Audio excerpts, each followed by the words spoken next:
Assalamu alaikum everyone.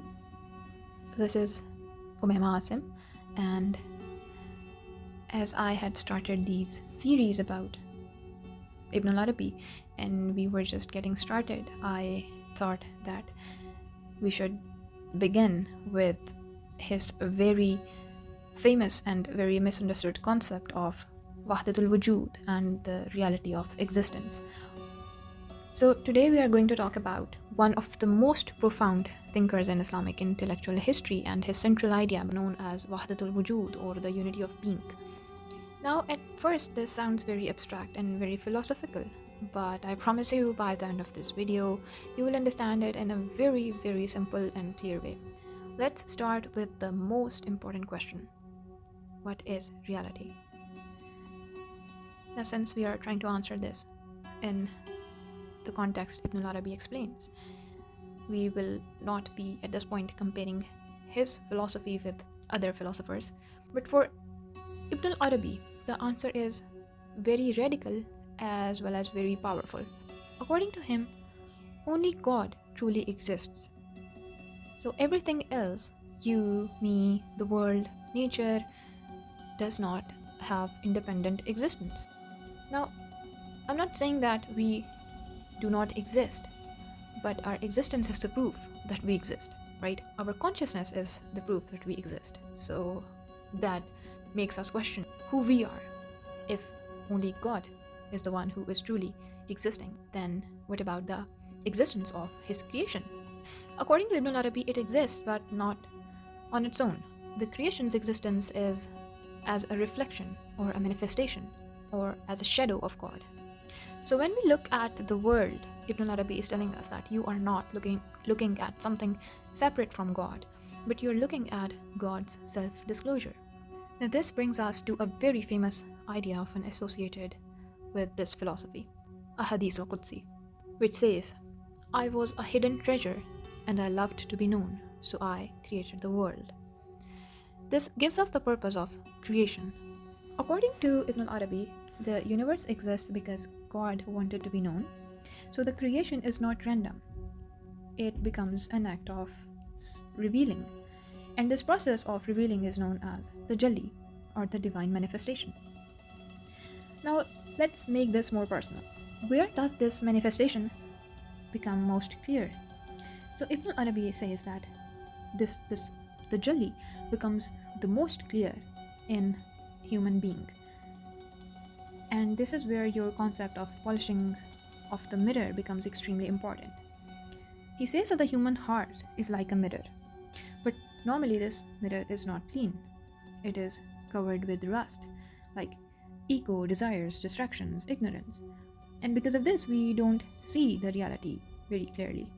But through spiritual knowledge, what he calls marifa, or through inner purification, we begin to polish this mirror.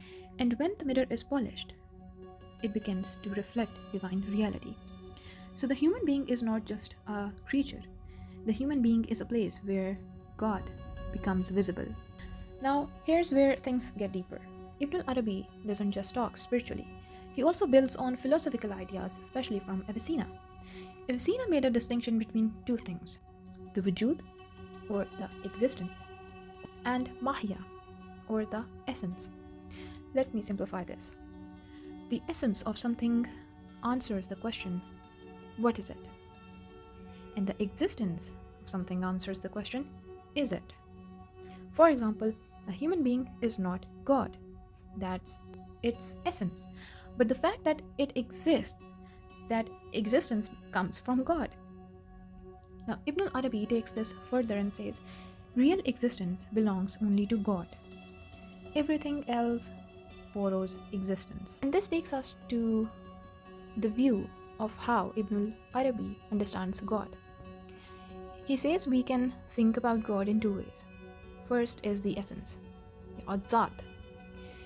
This is God as an absolute reality, beyond all attributes, beyond all understanding. This level of God is completely unknowable. No human mind can grasp it, as humans are dependent on the knowledge of God which is provided by the God, meaning that its attributes or his names. And this is the second way. The second way is God as He appears through His names and attributes. This is the God we experience through mercy, power, beauty, wisdom, and much more. And we see these attributes in the world. So, God in Himself cannot be known, but God through creation can be experienced. Now, let's connect this to the universe. According to Ibn Arabi, the cosmos is not just a physical system. It is God's self-disclosure in action. Every moment, the reality is being renewed. Every moment, God is revealing Himself in different forms. The universe is in a state of constant expansion and manifestation.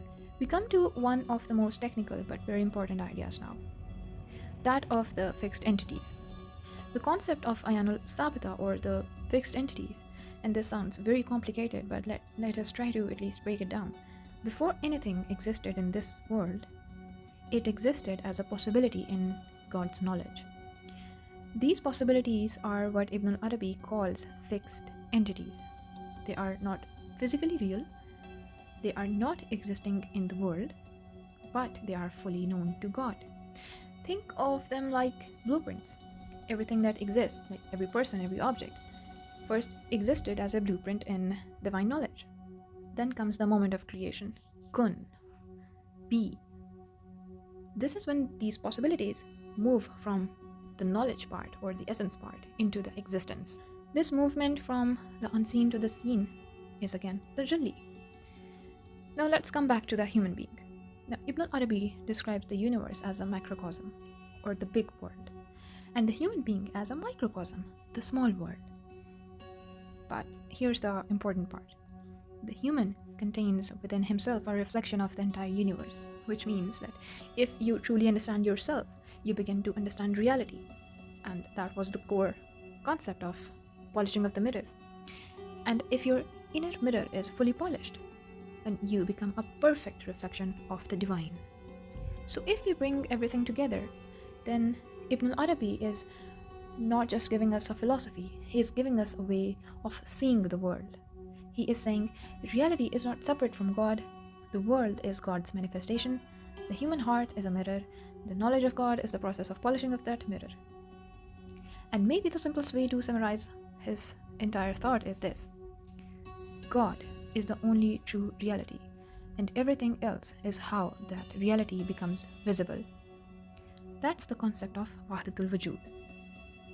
If you found this explanation helpful, make sure to like my stuff and share it with your friends, or comment if you have any queries related to it, and in the next video we will try to explore some more ideas.